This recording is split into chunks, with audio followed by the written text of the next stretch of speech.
Hey, it's me, Jeremy, and welcome back to another episode of Magic Mondays, where I teach you some simple magic tricks for you to perform for your friends and family. So, if you like to learn magic, don't forget to subscribe to this channel right now. Let's begin with the performance.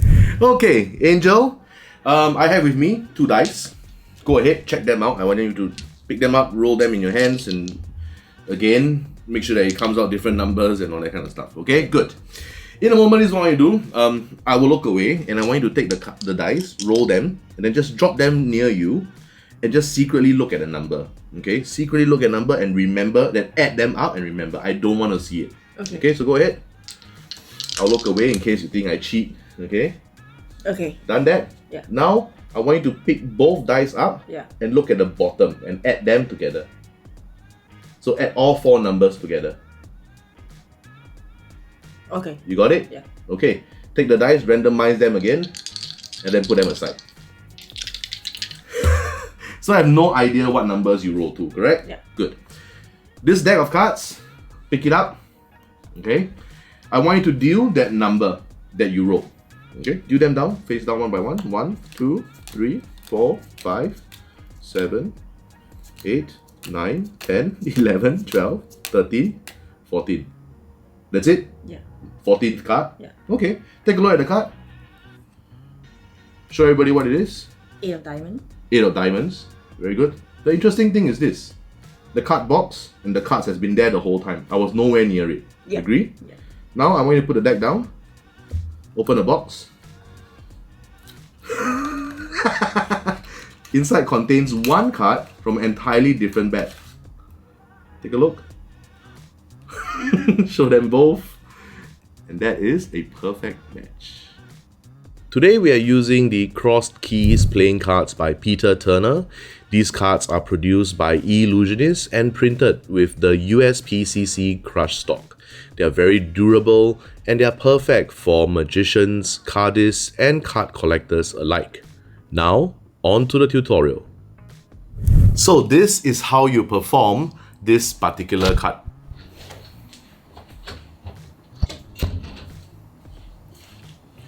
Hey, do you know that staying safe on the internet is an increasing difficulty, especially with hackers and all that trying to steal your personal information? Well, lucky for you, NordVPN allows you to change your IP address so that you can keep your data secure. Use this guy's link and get 50% off their 2-year plan. Go check it out below. Alright? Cheers.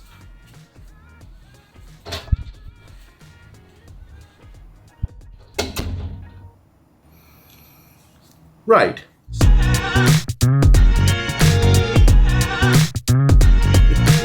So to perform this card trick, all you need is this: a deck of cards, a pair of dice, and 1 indifferent card. Okay?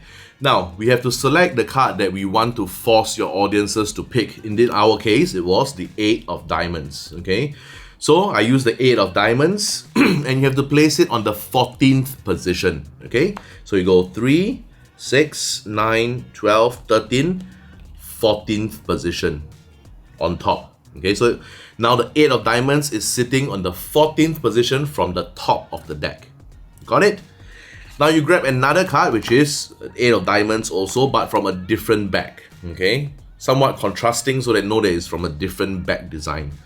Have this card on top, put everything inside the card box, and you are ready to begin.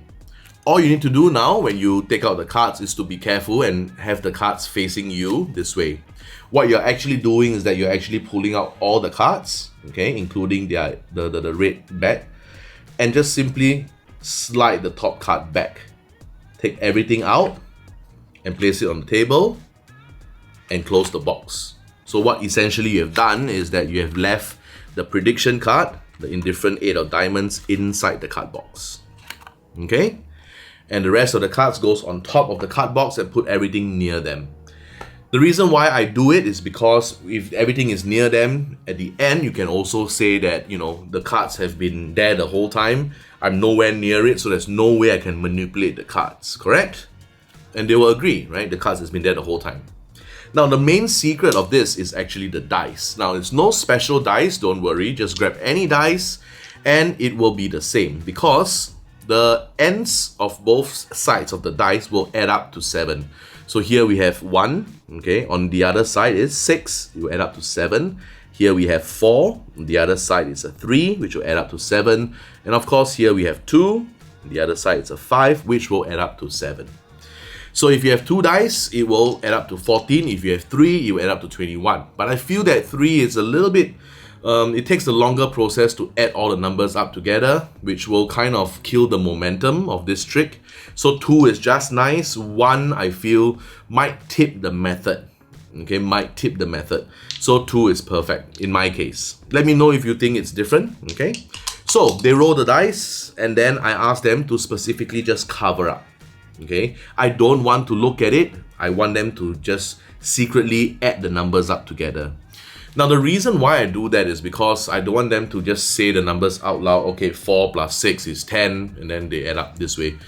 It kind of kills the mystery. But if I do this and just, let them roll the dice secretly, drop it on the table, and then cover up so I don't see it, it creates a bit more mystery, right? If you think about it.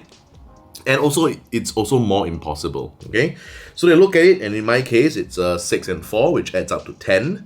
And then ask them to add these top numbers together, and then add the bottom numbers together. So 6 and 4 is 10, plus 3 and 1 is 4, 14, right?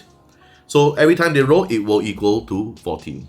So ask them to cover, they look at the numbers, 4 and 6, it's 10, and then ask them to lift up the dice, and add the bottom numbers as well. That's 3 and 1, which is total is 14. Okay, I say good.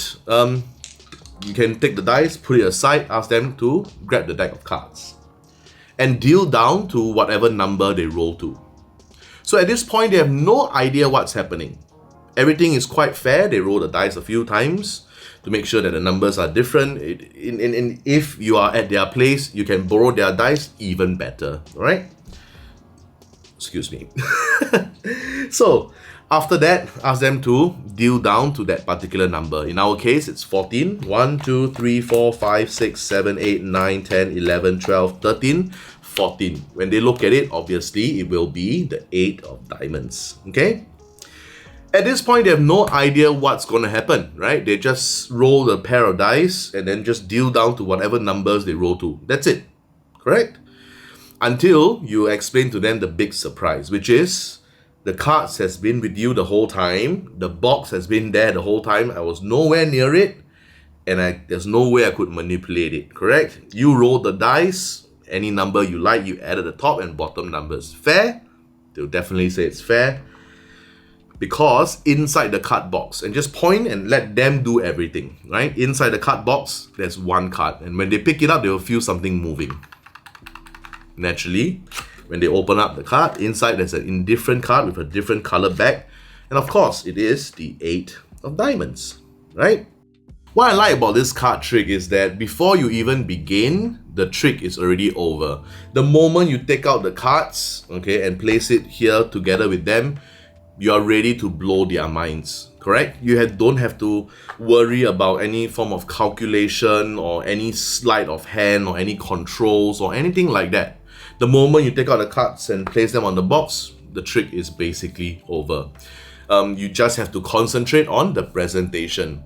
So I find that a lot of magicians are, they like to rush to the ending because, they want to see the audience's faces, the surprise looks and all that kind of stuff, which is a good thing, don't get me wrong. It's just that you also want to give your audiences the maximum impact. So remembering what to say, when to deliver it, when to deliver the line, and making sure that everything is fair, you are away from the audience and all that kind of stuff is also very important. The magical process to reach to the ending is also very, very important, okay? To bring them on a magical journey, so to say, all right?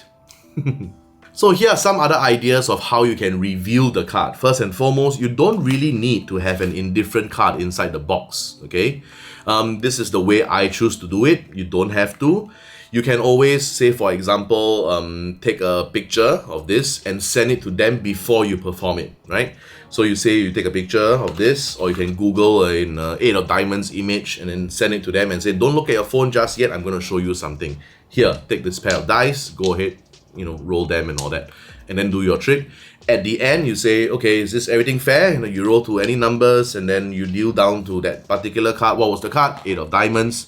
Remember, before we even started, I sent you a picture. I told you not to look at it. Take a look at it, and then when they open it up, boom, 8 of diamonds, right? So that's one way you could do it.